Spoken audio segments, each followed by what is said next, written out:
There are some doors in a house that just feel different. The front door opens to the world. The bedroom door closes the world out. The closet door hides clutter, clothes, and maybe a few childhood fears we pretended to outgrow. But the basement door? That one feels like a boundary. Because what's behind it is not beside you, it's below you. And there's something really scary about that. A sound upstairs can be explained away. A noise in the hallway can be checked. But when you hear footsteps below the floor, when the basement light is on and you know you turned it off, and when the door at the top of the stairs is cracked open even though you know you closed it, the fear hits differently. And in today's episode of the Spooky Files, we are talking about haunted basements, underground tunnels, hidden rooms, and stories that live below the surface. Hey friends, welcome back to the Spooky Files. If you're returning, thank you so much for coming back. If you're new here, I'm so glad to have you. I'm your host, Mary Ellen Quigley. This is where we dive into the paranormal, the unexplained, the I swear I saw something, but I don't want to admit it moments we all have and now have a place to talk about them.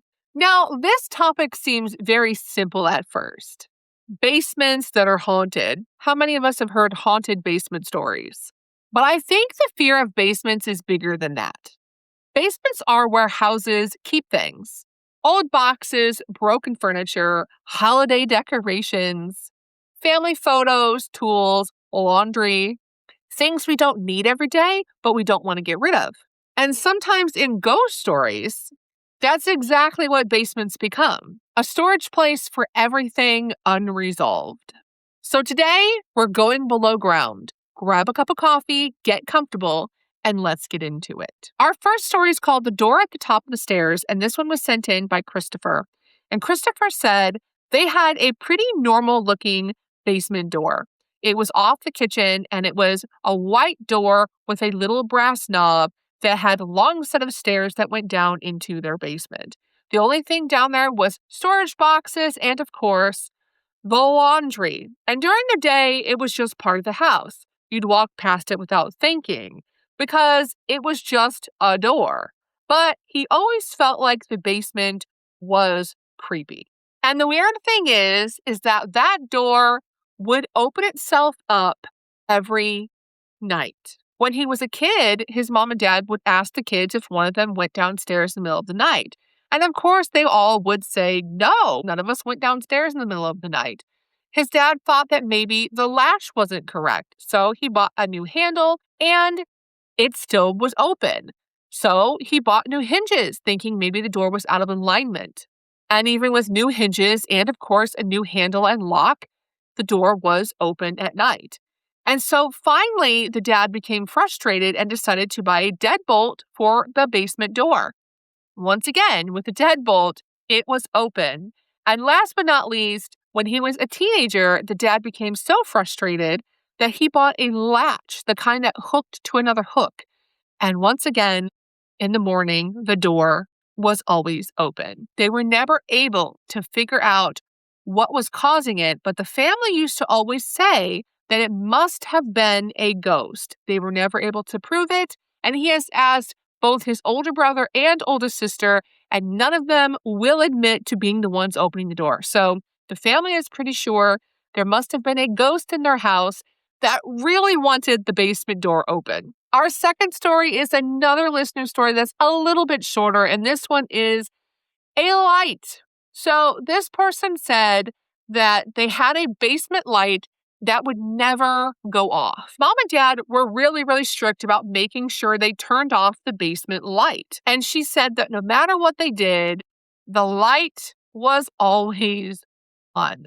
In one situation, her dad woke the kids up when he came home from work because he saw the light on and he asked the kids, who left the light on? I need one of you to go downstairs and turn the light off.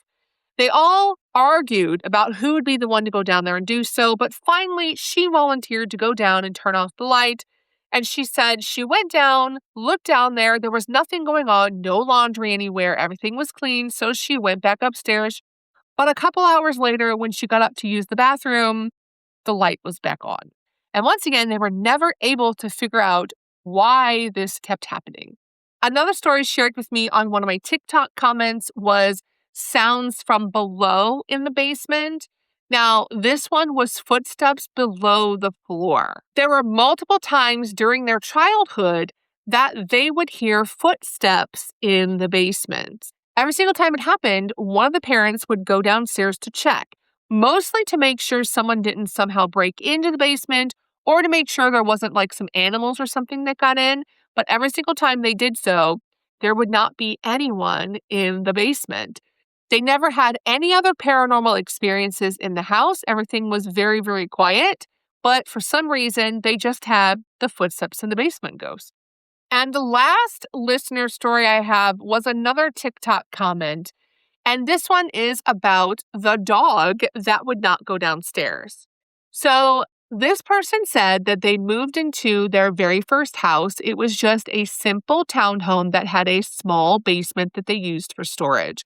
They got a dog, and this dog would follow them everywhere except for the basement. No matter how hard they tried, this dog was not going downstairs. Even when they were in the kitchen making dinner or just relaxing, if that dog passed the basement door, it would growl as though there was something on the other side of the door that it didn't like. And this dog did it every single time they were near the basement. During the day, the dog was fine, friendly, normal, not anxious, kind to everybody, didn't really bark or growl at anyone. But every single time they went near that basement door, the dog would become a totally different animal. They even hired a dog trainer, thinking that maybe it was the dark space or the steep stairs.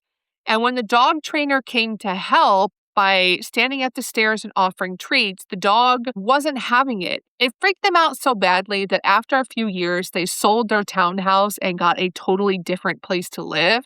And in the new house, the dog was fine going downstairs. It doesn't mind coming down there and hanging out while they're doing laundry. So they are pretty convinced that the basement of their townhome must have somehow been haunted. But let's get into some real life locations. Fear of the basement is not just limited to real homes. There are some places that have entire underground histories, basements connected to basements, tunnels beneath streets, and service passageways under hotels. There are hidden rooms below restaurants and old buildings. And when a place already has a dark history, an underground space becomes more than creepy architecture. They become part of the haunting. So now we're going from the basement under one house to stories underneath real places. Now, one of the most famous underground legends in the United States belongs to Portland, Oregon. Beneath part of Portland's Old Town Chinatown is what people call the Shanghai Tunnels, or the Old Portland Underground. Now, this is one of those stories where history and legend are tangled together, so we need to be a little careful here.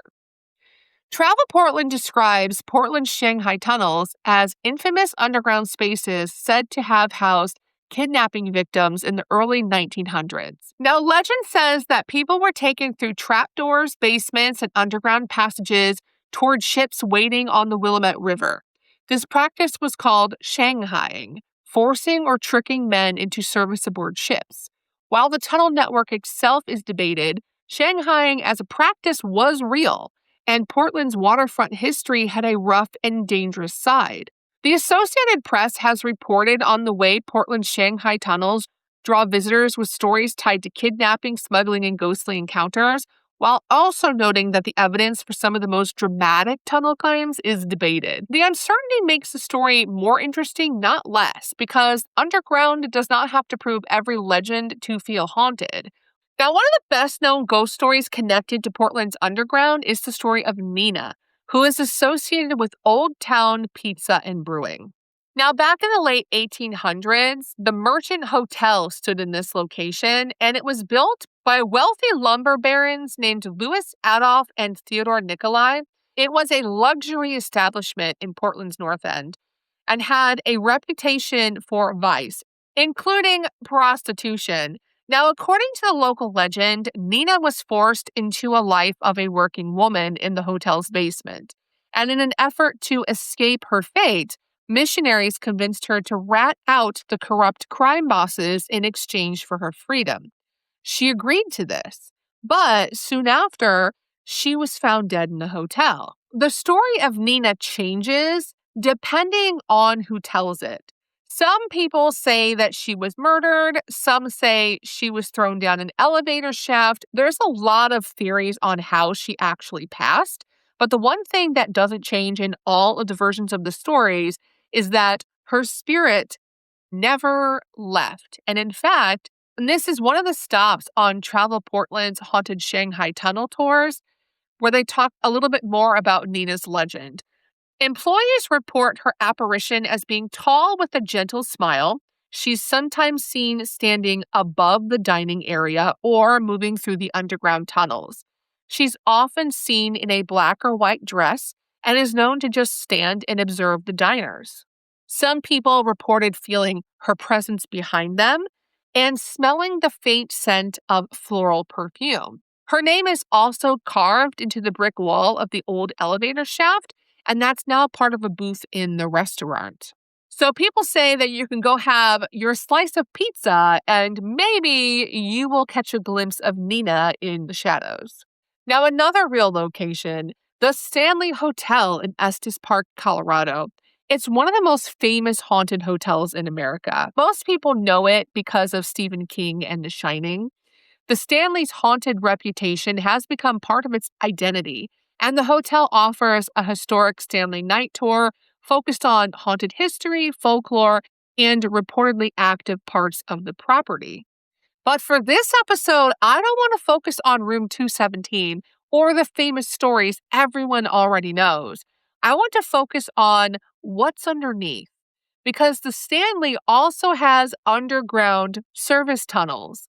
According to the Points Guy, the hotel's underground tunnels once allowed workers to move between key areas of the property without being seen by the wealthy guests above. Now, some of these tunnels were later filled in for safety, but parts are still reportedly used by staff, and a portion is shown to visitors on their ghost tours. The surface tunnels for the Stanley also housed things like boilers and some of the mechanicals back in the day. And one of the earliest accounts happened in 1966 when night porter Paul was asked to check the boilers for the evening. And while he was down there checking, he heard footsteps approaching him from the darkness. Torch in hand, he called out to see who was there, to hear a reply that said, "I'm here," but no one emerged. And after walking around to search the area, there was no one there.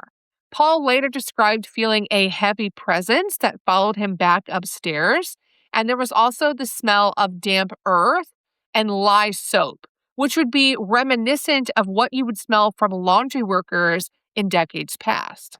There was also a renovation in this area back in the 1990s, where contractors that were working overnight reported seeing a figure observing them from the tunnel intersections before vanishing into the walls.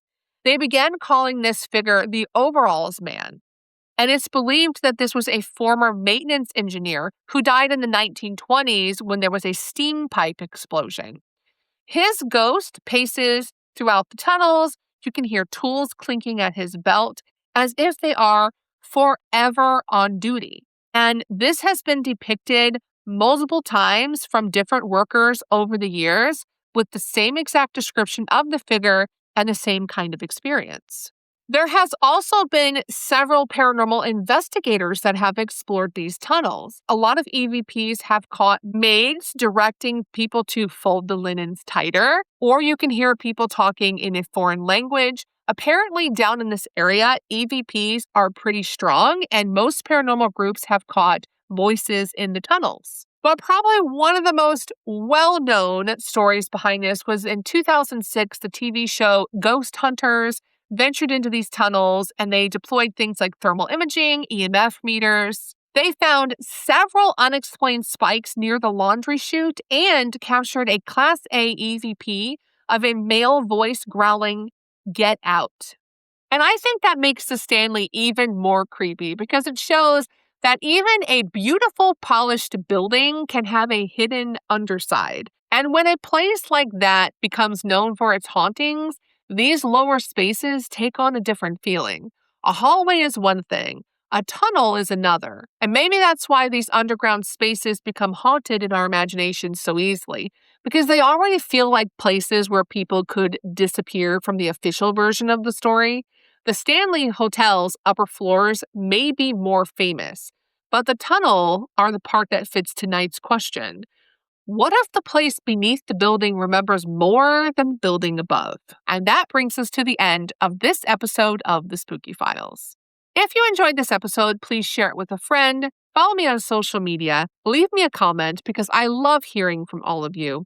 If you have a story that you would like me to share on the podcast, you can send it to thespookyfilespodcast@gmail.com or fill out the Contact Us form on thespookyfilespodcast.com.